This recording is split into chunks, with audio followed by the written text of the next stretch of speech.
Broadcasting from the business capital of the world, this is the Podcast Business News Network. Hey, welcome back, everybody. We have somebody here that is going to help you feel better, be better at your job, your relationships, your just everywhere in terms of not just being a life coach. And that's what really makes her different. And there's nothing wrong with life coaches, but why have a life coach when you can have a wellness coach that takes a full 360 approach to it? And I'm talking about Keena Lampkins joining us again. Keena, how you doing today? I'm doing well, Steve. How are you? Doing great, doing great. It's funny. I love what we're talking about because this weekend I did a lot of stuff with friends. We were just hanging out Good. with some family as well. Mhm. And social connections are really the core of our core. It's, Mhm. we're animals Mhm. at that, Mhm. and we want to hang in packs and be with other people. And so it's true though when you think about it. Uh, It is true. but it also makes us better people for it and makes us feel better. And Mhm. when we come down to that, what are your suggestions when it comes to fostering better Mm. relationships in general? Oh, yeah. So I like to sort of differentiate between connecting and building relationships because I think sometimes that is a barrier for folks when they're trying to build a positive environment and make connections. There's some confusion between the two. So I feel like I always explain connections as that like first tier. You're just connecting. You're not building a relationship yet. You just sort of in the awareness phase, this is a term they use in marketing, where you just kind of letting people know who you are, that you're out here, what you enjoy doing, just an introduction. And like a lot of connections can be made centered around things that we like to do.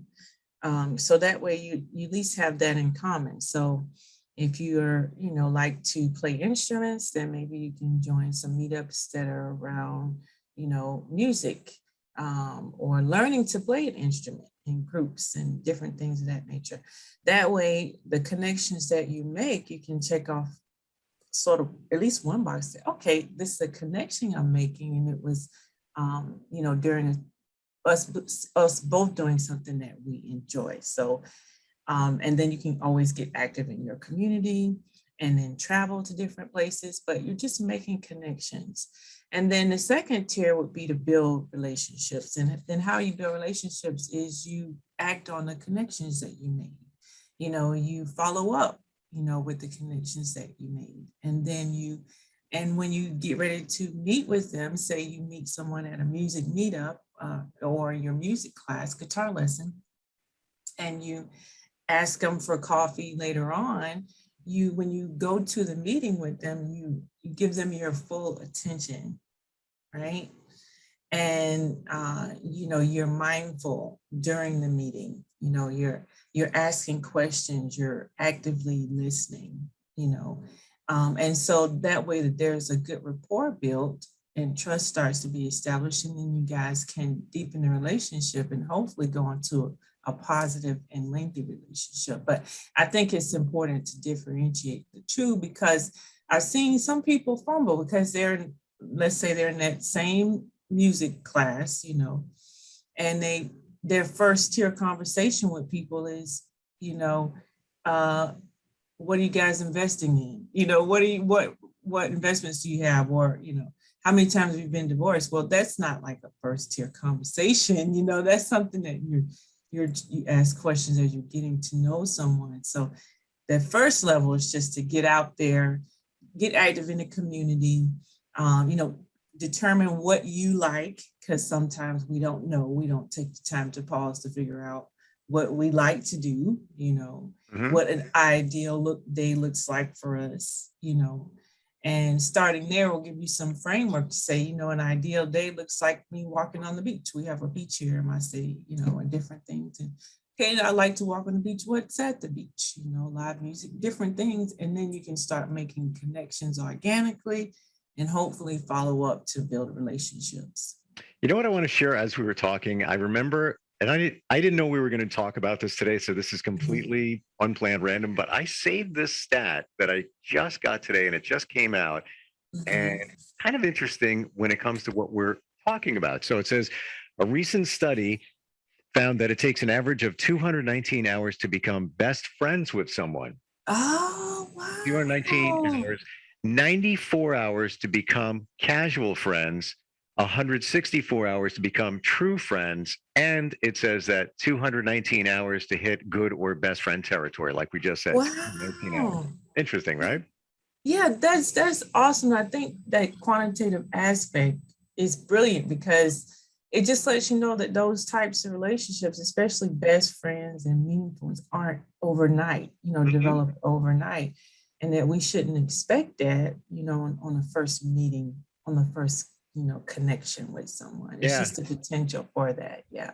And it kind of makes you Mhm. think. Like, I met a couple of guys at a sports bar a year ago and we became pretty good friends. And I'm Mhm, thinking back since then. So now we're talking just about a year, maybe a tiny mhm. bit more. How many times we've hung out, so I'm trying to add Right. math to see how close it comes to. So they would come under the category of, casual friends, even a little bit better than casual Mhm. friends. So Sure. maybe true friends, True 164 hours. I friends. don't know. Yeah, it kind of makes you think. Yeah, yeah, it does make you think. I really like that example. I over the weekend, I was a high school and college basketball player, and so I'm still friends with my teammates that I played basketball with in high school. And so I just love them. And it's been 20 plus years now. We're still in contact. So we all went to a one-on-one basketball tournament over the weekend. Nice. And it was just a blast. And so they would definitely qualify for best friends or long term. It's been 20 plus years, but we were able to connect um, by playing basketball together as young girls, and we still have that in common, and that's the benefit of meeting people around things that you also like to do. Because here we are, 20 plus years later, sitting at a basketball tournament, which is how we connected in the first Mhm. place. Isn't Yeah. it interesting when you form those relationships, even though you Mhm. haven't gotten together in the longest time, Mhm. it's almost as if time didn't pass by when you get together again. No, it doesn't. Yeah. And I believe to your point that the relational rent has been paid. Hmm. And, so the bond is there. And I believe it's always, going to be there. It's also great when you think about those relationships, how it makes you just a different person. When Mhm. Sure. you have somebody to count on, you have somebody to hang with, Mhm. and Mhm. mentally Right. it stimulates you because everybody's Mhm. different. So now if you're in a Mhm. group of say four people, whatever the Mhm. number is, Mhm. this one is that way, that one is that way, and you Mhm. kind of keeps you Mhm. going, keeps you on your toes sometimes. Yeah, there have been so many studies done about, positive and meaningful connections and relationships where meaningful meaning that you care for the person and the person cares for you as well. That they have so many health benefits, and can extend the longevity of our life, you know, really good with our cognitive capabilities as we age, So there's so many benefits to taking the time, Mm, right? yeah, Yeah. you got to take the time to cultivate the Yeah. relationship. It just Yeah. doesn't happen. Yeah. Mhm. What about Mhm. networking? What's your thoughts on going to networking events?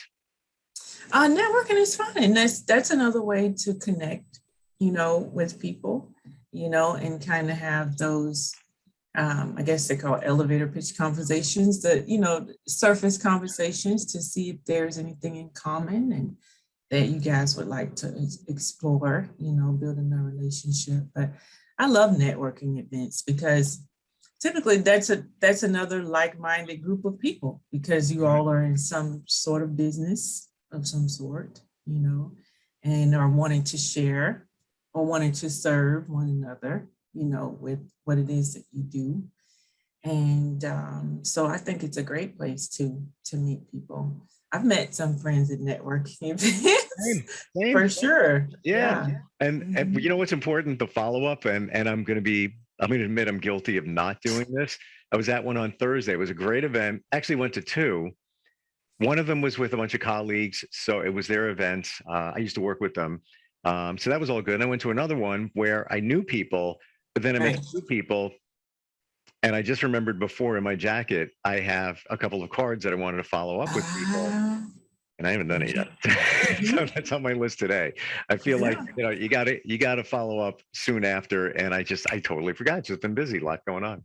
Yeah, you do. And it's you have to take the time and it does take time, to pause for a second, especially if you already maybe you already have a thriving group of friends, or connections that, you're doing well mostly, in that area. Then to add new people to the group, may seem even like more of a reach. But I feel like you can never have too many, because we're, destined to be here for a long time, especially with technology. I mean, we can live until we're 100 years old. So we have plenty of time to give everybody a piece of us in the very best way. So, Before we continue on talking about social connections, I want to talk sure. real quick about what you do and how you help people, because it's a very interesting approach, and it's in my mind, it's the way it should be, and in terms of the 360.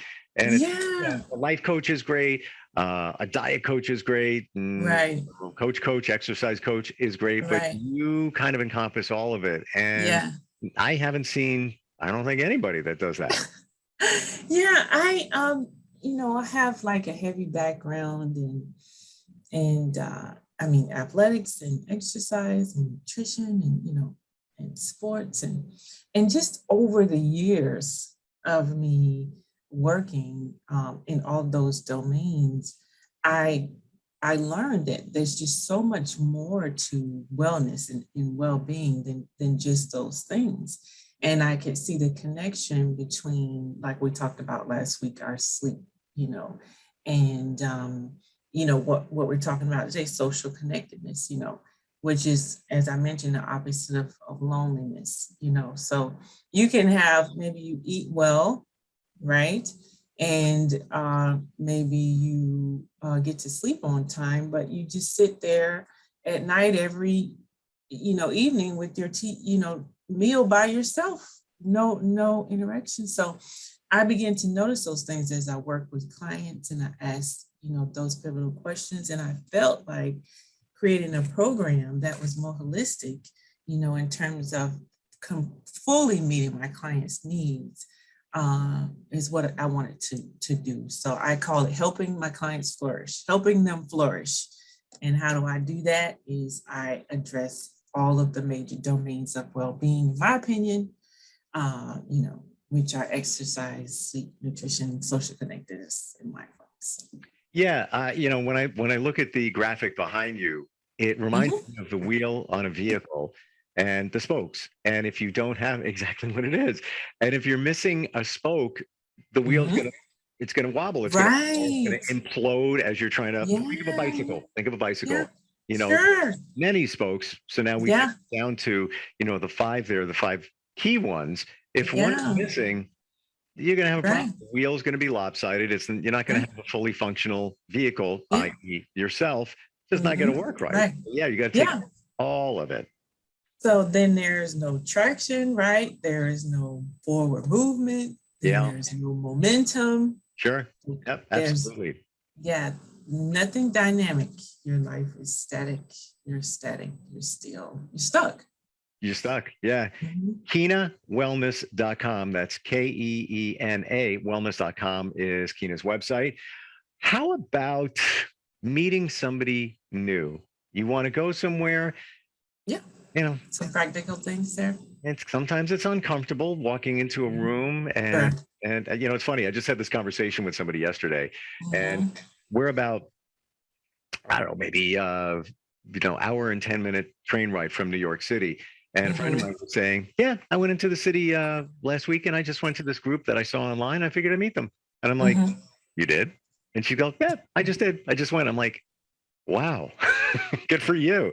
And she just saw what they do is somewhat of what she does, and she was kind of interested in it. Right. Not Mhm. everybody can do that. Not everybody can Right. feel comfortable just Sure. walking into a room. How do we how do we start that? How do we make that easier on ourselves? Sure. I would say just be prepared, if you know that you're going into a room full of people that you don't know and you want to make connections, then prepare a couple of things to say, prior to, write a few things down at home on an index card and things you're comfortable with sharing to a stranger, and just kind of have that toolkit, going into the networking meeting or the gathering. That way you're not caught off guard, and typically if you can kind of jumpstart yourself with something that you've prepared to say, then the other words will start coming and you'll feel better about, the situation. So, As you say that, one thing comes to my mind: always have something you're known for. So you can always revert back to it. If like you walked into a room, you would say, I'm a wellness consultant. Oh, really? What's a wellness consultant? And then that starts the dialogue. For me, in this area, I've been doing radio since I was 17. So when that's kind of like my thing. People, oh, you're the guy from radio. And then kind of rolls. But always be known for something. Have something that you can talk about, because it's almost like the kiss of death when you got nothing to say. And you can only talk about the weather only so another thing that comes about as you were speaking is you can have the mindset of how can I serve this person? What can I do for them? Yep. That's a really, really good point, because you can be a connector. As having a conversation, always be looking for ways that you can help them out.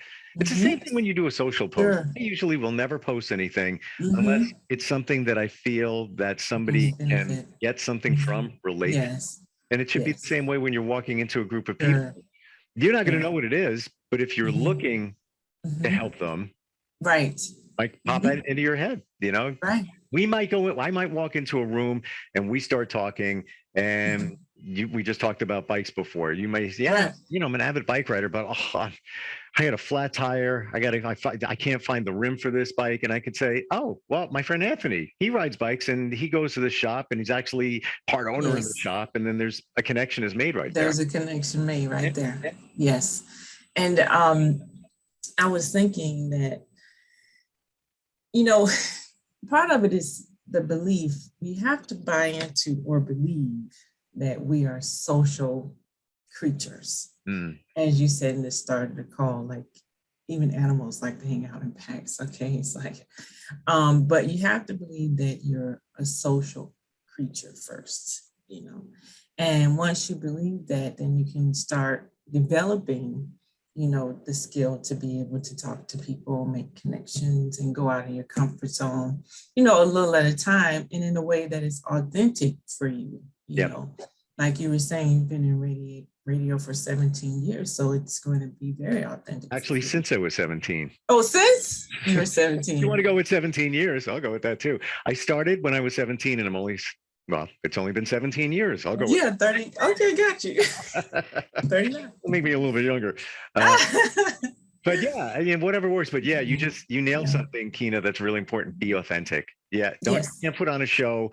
You can't change the way you speak. It's got to come from within. Because people, I always say this right from the beginning, people can spot a phony. They're going to know that you're not being you. Just be you. And just be relatable. And guess what? There's other people in that room saying the same exact things. Like, I'm uncomfortable. I don't know what to say. But right. Yeah. It's like if you look close, someone else has that bead of sweat, like just running down, on their forehead, So you're not alone ever. I went to recently a Gatsby party where it's people dressed like from the 1920s. And I didn't have to take a lot of time. I had a pinstripe suit that fits really well, still does. Added a couple of things to it, but the best part about it is we all had something to talk about. I didn't know anybody in the room, but we knew we were all talking about, oh, you look at your flapper dress. Right. Authentic. Yeah. Or, I could have wore a vest. That's right. They wore those in the 20s, whatever it might be. Yeah. Yeah. And, mindfulness, and we're going to talk about that in a few weeks, but it's a big part of this as well. As I mentioned earlier, when you're meeting with, your connections that you made, you're following up, you're at lunch or however you guys decide to connect and try to further the relationship, you don't approach those situations socially with what they call frenzy, where you're distracted, you're on your cell phone, if you're going to meet with someone and you're talking, you want to make them feel like that you're a person that could care for them, because remember, the social connections, you're trying to connect people that are going to care for you and you care for them. Well, that's not a good message you're sending if you're approaching, even talking to them at whatever length, in a way that you're not mindful, that you're not present, with them, that you're not listening. Because if you're present and you're focusing on caring for them, then you're not going to think about yourself and negatively as much, and your shortcomings, because you're present and you're trying to communicate to that person that you're wanting, to connect with them, and that will take you a long way as well. Important thing you just said, just listen. So many people are always thinking of the next thing they're going to say that they're not even thinking what the other person's saying, right? Mm-hmm. And like you said, you could catch something like, oh, I've been having an issue with my bike. You'd miss those opportunities, to be yourself, really, and if you are actively listening. If you were going to a group to meet as all strangers there, right? And it could be a networking group, it could be a meetup, whatever it might be. Would you always pick to go with somebody? You personally, I mean, I'm talking just on a personal level here. Or would you always look to find somebody to go with? So I wouldn't always look to find someone to go with. I wouldn't, not me personally, not always. I may put it out there briefly, and if I couldn't get someone to go, it wouldn't stop me from Gotcha. going. Yeah. And depending on the situation, if I was very unfamiliar, with the crowd, I would definitely have, as I mentioned, some things prepared to say, Yep. Or I'd just scan the room looking for a smile, a person that was smiling, Yep. I would try to talk to them first, What you just said is probably the second most important thing next to listening is smiling. Yes. Forget what it does and how it changes. It's amazing. Just if you walk in with a smile, a genuine one, and even if you don't have to, it doesn't have to be a teethy smile, Right. Smile. Just as long as you have a smile on your face, it's going to be a game changer. Yes. It really does make a difference. Yeah, you're going to look approachable. Right. And so people will approach you. Yeah.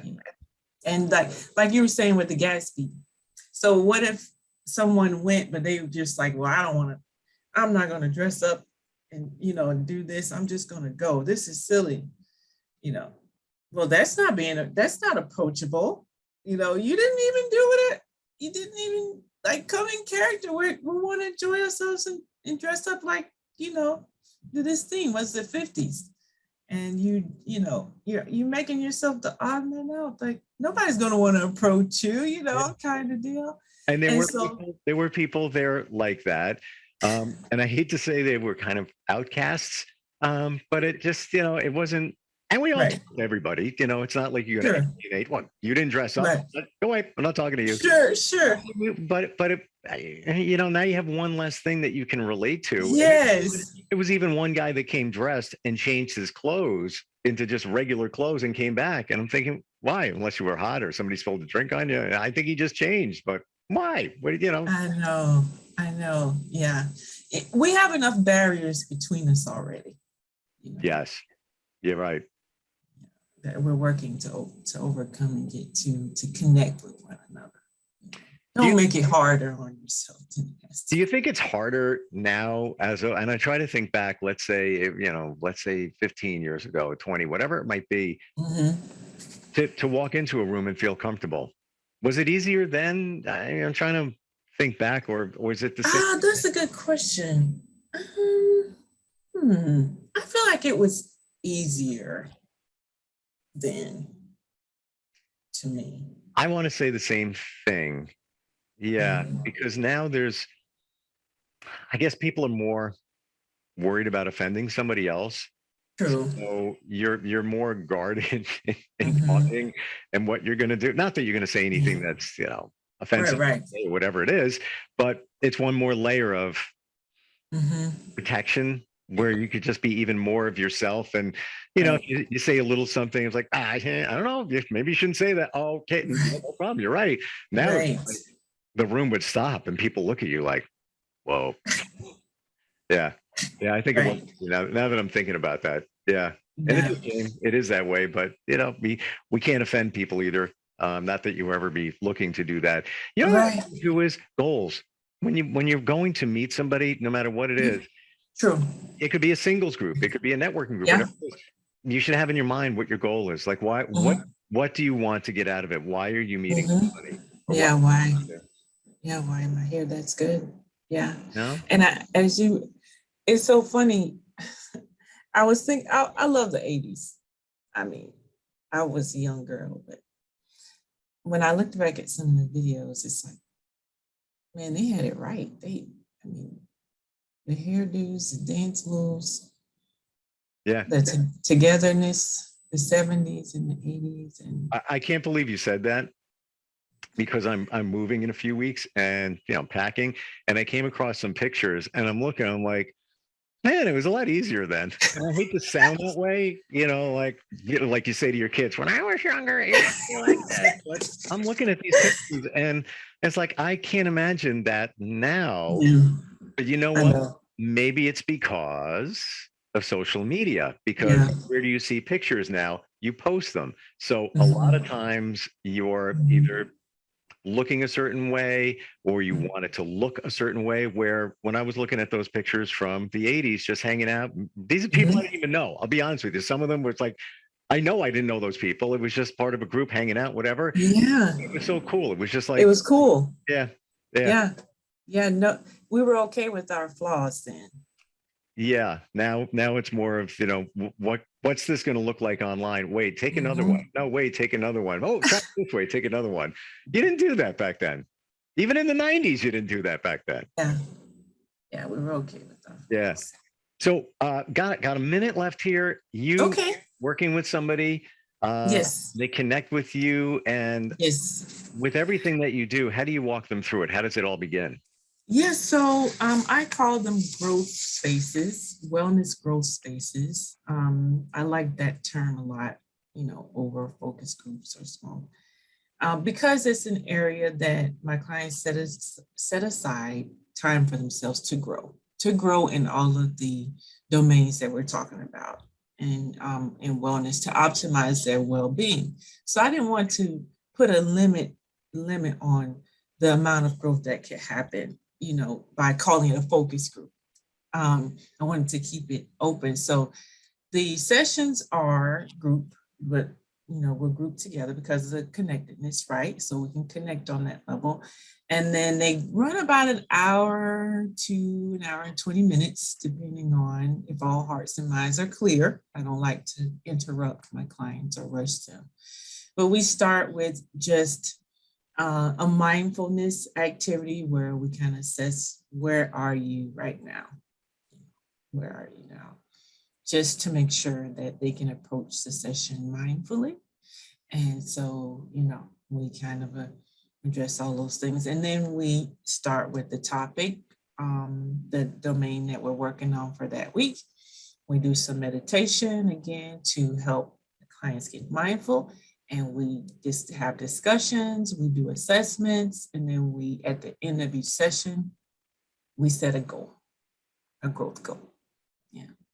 And then we move from week to week, because so they're dynamic, like you were saying. It's traction, it's movement, it's momentum. So every week we're setting goals from week to week. And Thursday, I had a call on Thursday, growth space on Thursday, and the ladies were emailing me through the week. They had started practicing like meditation a few minutes in the morning and different things like that, and just how it just helped them, become more mindful and then approach everything else they did more mindfully, which is also the goal. That's how you optimize your well-being. You mindfully approach your connections with with people. You mindfully approach eating and mindfully approach exercise, mindfully approach sleep. So, and we just go from week to week setting goals and to my clients achieve their level of success, the level of success that they intend to by joining. And then from there, once they optimize all the spheres of well-being, helping them flourish, right? Because at the point that you're thriving in all of these areas behind me, you can then rub off on someone else.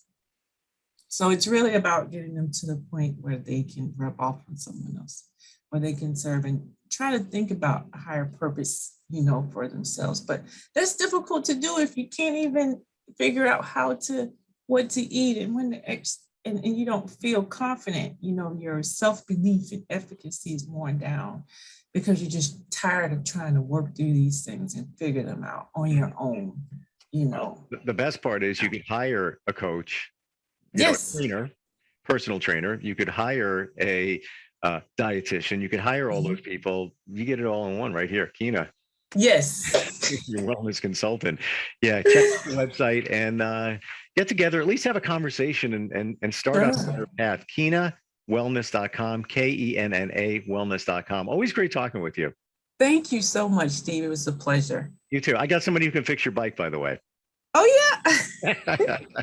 It was nice to meet you. Yeah.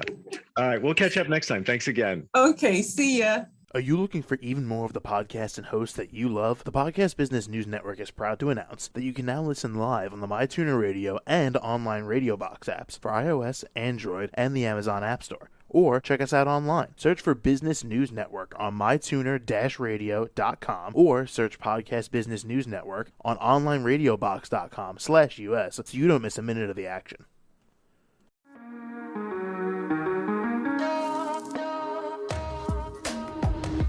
Broadcasting from the business capital of the world, this is the Podcast Business News Network. For nearly 2,000 severely injured veterans, everyday life has become filled with barriers.